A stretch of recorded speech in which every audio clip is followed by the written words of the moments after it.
We've all looked at beautiful weddings in magazines and on blogs and wondered how on earth the couple managed to make their day look so impeccable. What you might not realise is that for a lot of these couples, there's an event planner or stylist behind the scenes dressing their venue and making it look amazing. And one of those people who works their magic behind the scenes is Ali Bell from Frill Factory, who's joining me for this session to chat about all things decor related. Hi, Ali, thanks for joining me. Thank you for asking me, Natasha. It's lovely to be here. It's lovely to have you. I wondered if you could just start by telling me a little bit about what it is that you do. Can you kind of run through the services that you offer? Yeah, sure. Well, I'm a social enterprise, which does make me a little bit different in the sense that we have a social impact in the things that we do. So we are a company, a design-led company. I am an illustrator by trade, but I set up Frill Factory, which specialises in set design. And to the wedding sort of couples, we offer a higher prop range. So it's a single range of products. We also hire them in sort of in packages as well for people who might not understand how to dress up an area, how to dress up a space, which I know we're going to speak about a bit later on. We've got styling packages, which are different tiers for different levels of customers, really depends on their needs. And it starts from venue layout design all the way through to full styling and private commissions, depending on how the clients have kind of came into my life, really, or the company's life. Sometimes they want the products, other times they want me to make something that's a bit more specialised. So a whole different range of services that we offer, depending on really the client's needs. But yeah, there's a lot going on there, a lot of options. So, could you maybe talk me through if somebody came to you and they wanted to hire you to make their wedding look amazing? What's your process like generally? Obviously, it'll depend on what the couple want, but like in general, on average, what does that process look like? For me, it's extremely informal. I think a lot of the com- competing suppliers have different tactics and different ways in which they want to sell and they want to build relationships. And for me, it's always been about the visual imagery, and what I do speaks for itself. And then if the couple and the client like what it is that we offer, then we see if there's a compatibility there, and there's a chemistry, and then they've got needs that I can provide solutions to. So it's very much an organic process for me. A lot of people think that's quite strange. I'm building a lot of different income streams within the company. So the weddings is just a part of that. And it was a starting block for me because I loved the industry so much. So I'm not so dependent on going out and getting as many customers as that I can. I really want to work with customers who like what it is that we do, and can see a real connection between their individuality, their personality, and our style. And really, that's the process there. It's extremely informal. It's quite friendship led. I treat all my clients like friends, and I've made a lot of friends throughout this process, throughout the business as well, which is incredible. Lifelong friends as well. It's just informal, very relaxed with every client. I only take on a certain amount of styling clients every year so that I'm able to give the highest standard of service, which no other company does at all in Scotland. But again, it's down to the level of service that I can provide, and really, it's at the client's pace.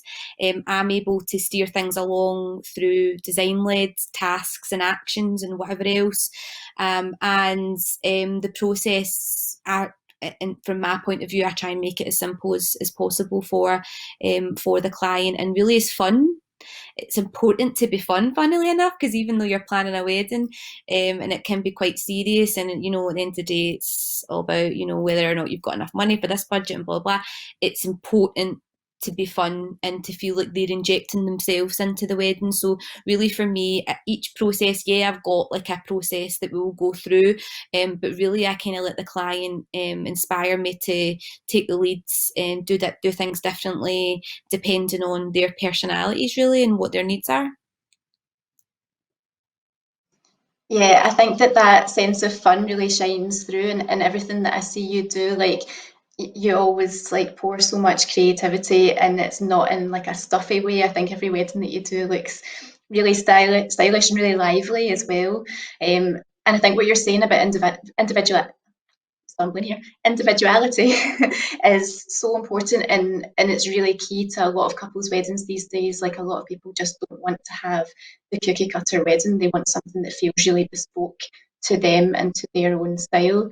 And I think that's why things like blank canvas venues have become really popular, definitely over the last 5 years or so. Like that style of wedding has really exploded in popularity. But I think what a lot of people don't realise when you're hiring a venue like that, like you might have seen it on a blog and it looks amazing because it's been styled properly. But when you're actually faced with that venue as a couple, you're looking at an empty shell a lot of the time, which can be quite intimidating. And I was just wondering, like, what kind of advice do you give to couples who have hired a blank canvas venue and they just don't know where to begin, basically? I think that's like a fantastic question. And when I seen that question that you'd sent me last night before today, I thought this is the reason why I really am excited to be a part of this virtual edition, because that is essentially the biggest issue that I had when it came time to planning my wedding, and it's one of the biggest issues I see my clients have time and time again. And so I can't wait to answer that question because it's something that's just so far and wide for me. I basically, on the back of finding that this was an issue over and over, that clients were having again, they had these grandiose ideas, of how it will look in the end, but they don't know how to get there. And that's essentially where I feel extremely confident in fitting into that gap. So I designed a service called the venue layout package, which isn't it's not the full BIFTA. It's not mean you're having to come and spend all this money on a styling package for wedding planning and whatever else. It's basically just a layout plan where, depending on where you're at in the planning, preferably more towards the end, so that you've got all your little bits and pieces. Or maybe if you're not sure about what else to then go and buy, or venue layout package helps. It's hard to explain. The majority overspend because they're not sure on what to buy or hire, and that was an issue that I had. I overspent nearly, I think it was £8,000. I overspent, and I'm trained. I'm a designer, and I've done things like that before. So I thought, well, if I'm having that issue, then I know fine well all my other clients are having that, and that's something I want to try and take away from them being in a position. So that's when I decided to develop the venue layout package. It's basically, we create full design specs of how your venue will look. We take all your props, all your features, and we look at the space that you've got, how people will use the space, how it all comes together is really the main aim of the game. So again, for me, I was finding that clients were saying, I like this, I like that. I've bought this, I've bought that, I've hired this, I've hired that, but I have no idea how that's going to come together. And that's difficult. That's difficult for anybody. It's like doing up a house. You never really know how all those things are going to come together. That's why you get an interior designer. So I suppose I'm the kind of set designer that fits into that gap. And the venue layout package is one of the best sellers that I have. It's a really reasonable price, and it basically just gives you PDFs that put all these elements together. It can help you decide how to move forward with different elements that you want to then add, or how to then cut back because you've overspent and bought too much. And it can also be used to communicate to the staff on the day of your wedding or the day before, when it comes to planning and setting everything out. These design documents can be used to communicate with all members of staff, and that's really what happens with them every time. They're sort of a really good tool to use to keep everybody clear on the same path, so that it can really just bring this vision together for the couple, that they can see in their heads that they deserve to have, really. So we go through a few key elements to build an idea of how the day will come together.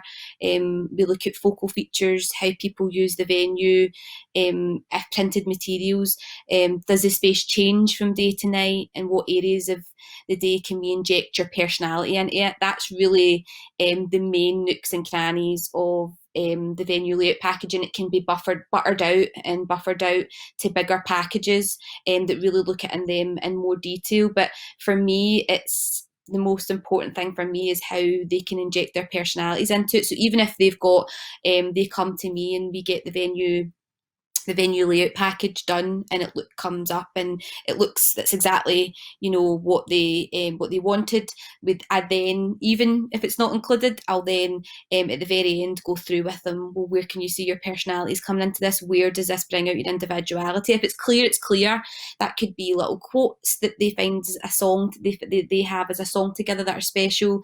I'm always going out my way to individualise their wedding or help them, support them to individualise, even if it's me not getting extra business. It might be telling them how to DIY something, or to go on Pinterest and look at this idea more based on what they've told me. But I feel like I've done a good deed to society, knowing that I've helped a couple individualise their wedding, that's really what it comes down to for me, Natasha.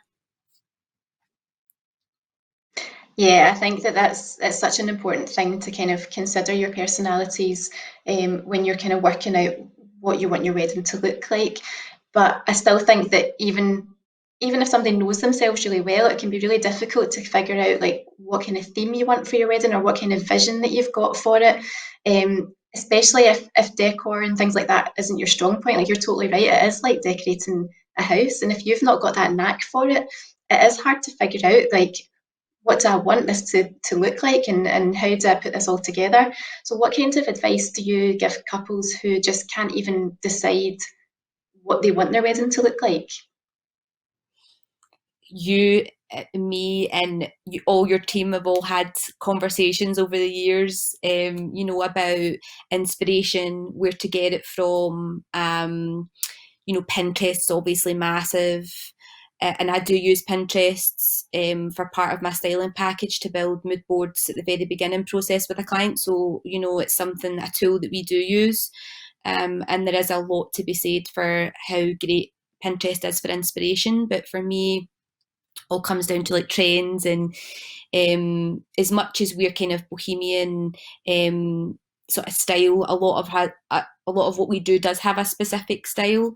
At the same time, we're not led by trends, and I try to, when I work with couples, I work with couples who majority do know themselves. A lot, the majority of them are creative, but there's just that gap there, and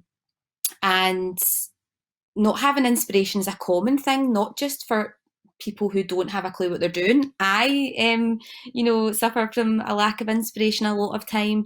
So I think that coming away from looking at places like Pinterest based on the fact that they lead you into trends, and I encourage couples to look at organic inspiration.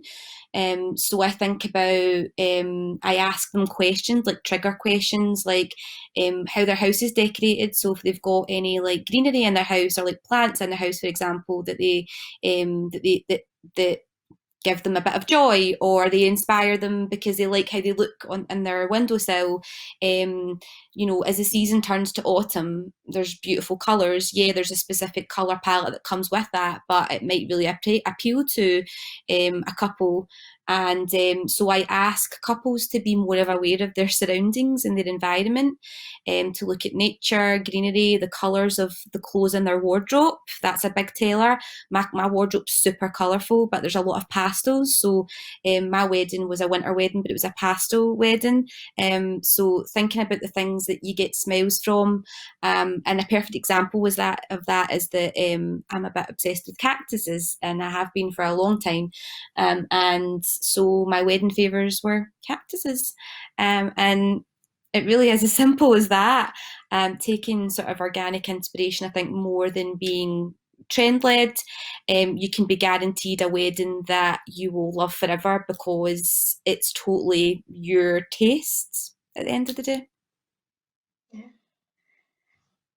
And can you tell me about some of your favourite ever weddings that you've styled, and what it was that you loved about them? I had wrote a few down. They actually got me really smiling last night. Favourite weddings that you said, apologies for that noise there. So my own, of course, I wrote at the beginning. I chose not to share a lot of my wedding because there was a lot of other suppliers within the realm that were doing the same, and I chose to um, keep my wedding a bit private. So my own wedding was amazing because I had free reign to do whatever I want, really. And the theme was urban royalty, which people thought were really, really weird. But um, I thought it was absolutely amazing because the idea is that we're from the city, we're from, me and my husband are both from quite rough areas, and we've always said how we're kind of streetwise, and we've got this style about us, so we're urban in a lot of ways, but we wanted our wedding to be kind of a bit royal and a bit classy. There's a classiness there as well, so I made up my own theme for my wedding, and obviously I'm going to be a bit biased there because it was my day. But one of the things I do regret is not getting support that to help me because I had it all on my shoulders, and I had a couple of team members that I work with, but it just wasn't enough. So you learn things from every wedding that you do, regardless if it's your own or not. So that was one of my favourites. Other one of my favourites was a girl who was inspired by Beauty and the Beast. And it sounds really cliche, but she had the dress like a dress like Belle, and it was like that's a satin, and she had red hair, so she never had brown hair quite like Belle, but it was even better. It was this red hair, and everybody was completely mesmerised by her. I know that sounds silly because it's not something that's set design or I've styled, but it was just the beauty in her and the fact that she wanted this. This is what she had dreamed of, and she went and done it, and nobody got in her way. And I just thought that was just so inspiring. Um, I done another wedding that was hugely industrial vibes with greenery and a pop of colour, and it was just a yellow that she'd chosen. And I just loved the clarity involved in that, and how we could have so much fun just with using quite simple. I suppose they are trends in a lot of ways. Industrial is quite a trend right now. Greenery is a bit of a trend, but putting it with something like a pop of yellow and really having fun with that, I just thought it was absolutely fantastic, and it was quite genius in a lot of ways. She was a creative as well, though, so I think it was just the chemistry between us both that bounced off each other. And then I suppose the other weddings that I like doing that are my favourite are anyone who hires out a light box, because I take in this big wooden, handmade, carpentry made product, and everybody's like looking at me like I've got a weird, I'm carting about a dead body or something like that. And I walk in, I rip it off like the Price is Right, like a QVC advert, and then I plug it in, and everybody just makes this noise. And one of our customers said, "Oh, it doesn't just light up a room; it lights up your heart." And that stuck with me, and it really speaks volumes about the sort of mood that a lot of our products bring to these venues. And I just, yeah, so my light boxes are my favourite thing I like to bring to a venue to style with. Amazing. One thing that I'm thinking is maybe going to be more popular for the next wee while, or definitely something that I'm thinking about more, is obviously COVID has messed with a lot of people's wedding plans, and there might be some people who are having to downsize their guest list, but they still have a more spacious venue, and they might want to kind of create more of a feeling of intimacy in their venue and make it feel a bit more cozy. And I was just wondering, like, what would you recommend people do if they're wanting to try and kind of create that intimate atmosphere using decor? Yeah, I think that's like the way forward, really. It's totally inspired me to want to look into my products being exclusively, my packages being exclusively more intimate, because I think that that's something that really interests me as a designer. It's a challenge that I just completely relish personally, and I could probably come up with 100 ideas in the spot right now of how you would go about doing that. I'd spoken briefly about how our light boxes light up corners, but the calligraphy that's on them, it's extremely personal. I'm always trying to get the couples to be very personal. So, every time they look at that, they think of their love and why they're there today. I do a lot of informal lounge areas and gin areas, and the lounge areas are the best sellers that we have in Frill Factory. And we do it for house weddings. We've done it for house weddings all across Scotland before COVID even hit. It's just the fact that the bigger ones are a bit more, that's what you get the photographs for, and that's what ends up getting shown. But really, I've got a lot of really nice photographs from more intimate weddings in houses.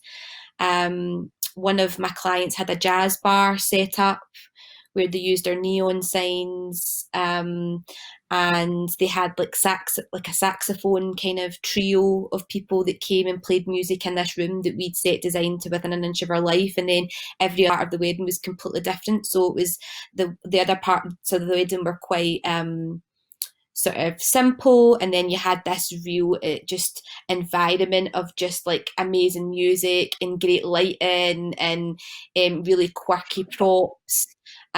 So regardless of whether it's a big venue or in a house, across the water, which I had a couple of months ago, and it was a really small wedding, and she just had different rooms set up so that it was keeping the distance in place, keeping people kind of out of being in one room. And one was a gin area, one was an informal lounge area, one was a bar, and she just spent a bit of time designing these rooms so that they changed function for one night only. I also think photo booths are amazing because photo booths are a fantastic way for people, again, to inject fun into their day. You get all these kind of serious booths and people standing, and for me, it kind of just ruins the vibe a little bit of someone standing kind of awkwardly trying to take your photo. And I always say DIY photo booths are amazing. The more wild and creative, the better. We are developing a range of backdrops at the moment because we just do believe photo booths are just so much fun, and there could be so many more creative ways to bring them to weddings and events. And they're great ways of dual purposes as well. A few weddings that I've done, or a few weddings actually I'm planning for 2022 as well, they've got a backdrop that we're making that they get married in front of, and then at night time it turns into the photo booth area. So that's two different focal pieces that you've got, but it's essentially two birds with one stone because you've managed to make your money go further in a lot of ways. So there's loads of different ways that you can spice up, an intimate, cozy venue, and I really genuinely think that is the way forward. I would genuinely, I would encourage everybody, if they want to get married, if their wedding's been postponed, and if you're kind of touring back and forth about the thought of having something cozy and intimate, I'd say do cozy and intimate all day long. Yeah, I think that intimate weddings are amazing. And the thing is, like, you can do that right now. You can have something small, you can do a big party later. Like, why not have two parties? Like, who wouldn't want to do that? I think it's such a great idea. And you do like have that kind of, you've got the double advantage of your ceremony feeling like extra special and extra intimate and kind of cozy. And then in the future, when we're all going to be in mega party mode, because I mean, everyone's craving being together with their friends and family, then you can have that kind of big do and kind of get the best of both worlds. We're running out I of think time a wee bit, but I do want to. Oh, sorry, what were you going to say? Oh, I was just going to say elopements are fantastic as well to do that because you have that real Yeah. closeness of the intimate, and then have, as you said, a big party where you can have fun, you can inject loads of creativity into it. That if I could get married all over again, I would choose that option. Yeah, I think they're gorgeous, and we've got so many options in Scotland as well. Like I just think that we're totally spoiled for choice compared to a lot of other places in the world. I know I'm obviously biased, but I think it's true. Um, I'm just gonna ask one more question, and then that'll be us. But I could seriously talk to you all day about this because you're so interested Yeah. and you've got so many great ideas. But the final question I was going to ask is just, I know you were saying that like trends aren't really your thing, but I think inevitably there are always going to be trends in weddings, and even if you try to kind of stay away from them, they still kind of come for you anyway. You end up kind of enjoying them and taking part in them and stuff. And I just wondered, is there anything that you see becoming more popular over the next year or two? Have you got your eye on anything that's sort of up and coming? I'm always looking at things that are up and coming, and seeing if it's in line with stuff that I'm already developing as well. Vogue issued the 2020 being the year of individuality, which for me, I tell every client, every person that approaches me at a wedding show, which obviously we haven't done, but any sort of communication I have, I'm like, yeah, individuality, individuality. Vogue said it, it has to be true. So for me, that can be trend led to an extent, but adds an individuality. It gives them an opportunity to feel like they're making it personalised. Clashes of patterns and textures is something that I've always been super interested in, and it is that kind of extravagant decor of mixtures of flowers and sort of bold patterns that is becoming more in the realm with regards to trends. Dried flowers, which include kind of grasses, ornamental grasses and stuff, has been quite big for a while. But I think it's going to take a new realm in terms of like having fresh bouquets, fresh flowers. People might begin to try and change that more for the dried options, more ornamental sort of grasses and stuff, more so. And extravagant focal features, that's a huge trend that I'd found on a website a couple of months ago, and I just screamed, you know, inside, because that's exactly what we're about. So you're looking like cloud installations and you know, baby's breath kind of chandeliers in its simplest form, that you can have hanging from different areas, but they create really extravagant features, the huge experiences for people that won't forget it. Your guests will not forget these kind of features. For me, that's just a couple of things that I'm constantly keeping in the mind's eye as the year goes on, and into next year as well. Brilliant. Well, thank you so, so much for joining me today for this session. It was brilliant to chat to you, Ali. Anyone that's watching this, do follow Frill Factory on Instagram. It's at Frill Factory, and check out the website, which is frillfactory.co.uk. Ali's always posting like work that she's done, and it always looks amazing, and it's great for inspiration. And you can obviously contact her there as well if you'd like her to work on your wedding. Make sure you check out the exhibition stands as well. There's lots of great exhibitors here at the show. You can visit their virtual booths and take advantage of any of the special offers that are available today as well. Thanks very much. Thank you, Natasha. Bye. Thanks. Bye.